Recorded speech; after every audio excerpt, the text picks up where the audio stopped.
my name is Angela Wetman, and I'm going to be doing a speech on vaping. My audience today is my husband, my mother-in-law, my daughter, and my son. Here Easter eggs! Okay, Kai. Alrighty, so who here has heard a loved one or said it themselves, I'm going to be quitting smoking today, for real this time, but it never happens. It's a never-ending cycle, and whether it's one day or 3 months down the road, there's a cigarette in their hands. A new trend, though it was invented in 1960 by Gilbert, started really taking form in 2004, known as e-cigarettes. The smokeless cigarette. While in Japan, during the early 2000s, vaping was born and brought to the U.S. around 2010. With wide controversy surrounding vaping, I thought I would help educate people on this new age trend. In comparing tobacco cigarettes with e-cigarettes and with vaping, you can expand your knowledge base of vaping. For instance, traditional cigarettes have known health issues. Secondhand smoke. They've been around and have been well known for decades. The taste, smell, and appearance of its users are impacted, whether they smell unappealing or their nails turn yellow or they get wrinkles earlier. Also, there's deadly chemical additives, and ultimately, cigarettes can lead to death.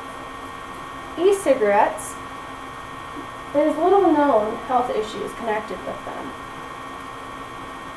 Secondhand smoke is an issue, although it's not as much as with traditional cigarettes. It's still new, and it still is developing, and it still is new to the medical field and to society. So there's a lot to learn about them as far as long-term damage of e-cigarettes. They do have an appealing taste, smell, and appearance as no problems. There are various chemicals that can be potentially dangerous and lead to what is known as popcorn lung. With vape, there is little known, but there's new studies every day about vape. There is no secondhand smoke with vape. It still is new to both the medical field and to society, which does hold its own dangers. It does have an appealing taste and smell, and no appearance issues. It has only 3 main ingredients, and they are known, and they aren't harmful. Tobacco smoking causes 443,000 deaths a year. Each cigarette holds 4,000 chemicals, of which 43 are cancer-causing. E-cigarettes have 42 chemicals, a lot better, but still quite a few. And 6 of those chemicals are emitted into secondhand smoke. Vaping has 3 chemicals and artificial flavors and colors, of which only 0 to 1, depending on if it has nicotine or not, are harmful. Some facts about vaping. There are 3 main chemicals, as I was discussing. There's propylene glycol, which is a synthetic organic compound. It's a colorless liquid, which is nearly odorless, but has a faint sweet taste.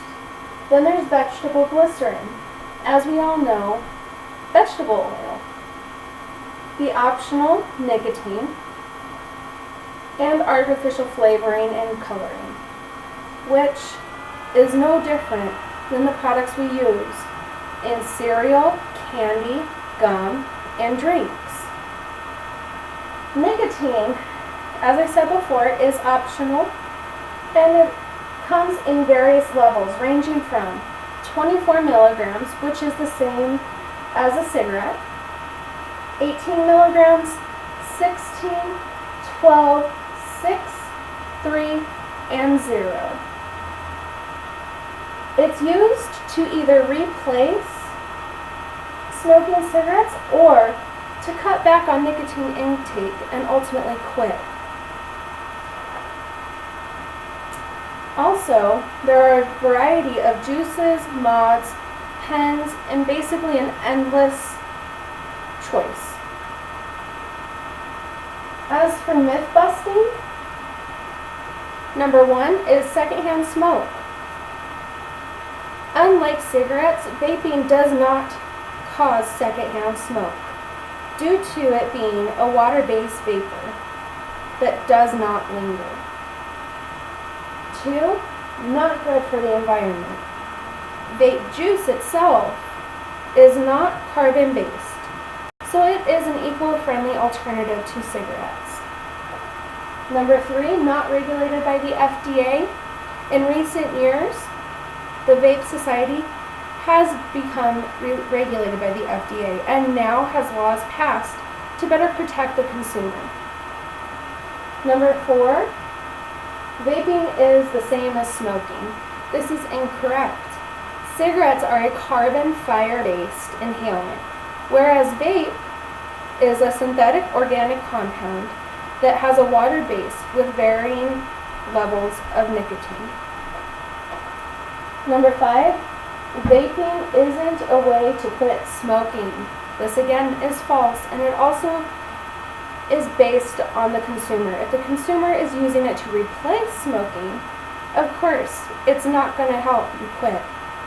But when used properly for quitting, the consumer can cut back on the nicotine levels, leading to ultimately no addiction.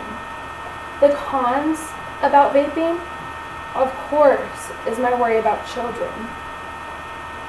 It's appealing. You know, something such as Smurf, a vape juice that has a fun name and a fun taste. It tastes like blue raspberry Jolly Ranchers, really appealing to children.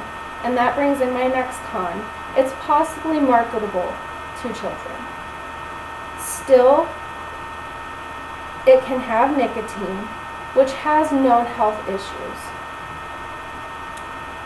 And ultimately, you're inhaling something other than air. Ultimately, vaping is an alternative to smoking. Although there is still much to learn, you do have a choice. After learning about vaping, I hope you feel comfortable enough in making your choice. Thank you, and if you have any questions, please leave a comment below and I'm going to answer their questions.